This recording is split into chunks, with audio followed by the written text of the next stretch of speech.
And what a manager does is that he or she pulls money in and out of different industries every day.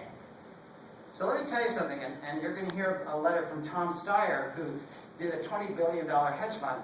Any investment manager who says, I don't know how to rebalance a portfolio over 5 years is incompetent and should be fired. When they say to you, we can't do this, what they mean is we don't want to do this. And it's very important that you keep that in mind. And I'll tell you the simplest solution. It's actually a 3-letter solution. If somebody says we can't do this, some firm says, the solution is an RFP, a request for proposals. And all a school or an institution needs to do is say, okay, we understand, and put out a request that says, we have $300 million, we have $500 million, we have $800 million. We're looking for somebody to manage it without coal, without fossil fuel. Is there anybody out there who will do that? I tell you, 2 things will happen.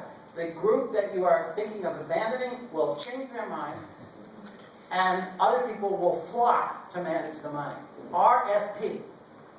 So don't listen to these arguments that it's totally impossible. That's just crazy. Number 5. So fossil fuel stocks, coal stocks, are even worse than South African stocks were.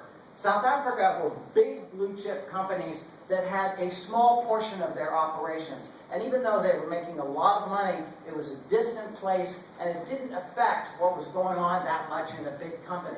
Whereas if you look at coal companies, if you look at fossil fuel companies, they have, as Bill McKibben and others have pointed out, a business model that is committed to destroying the planet. And those of you, I'm sure many of you have seen, there are 5 times more reserves in the ground than we can afford to burn without destroying the planet. That is a bad business model. And as Tom Steyer in his letter says, good investors look forward.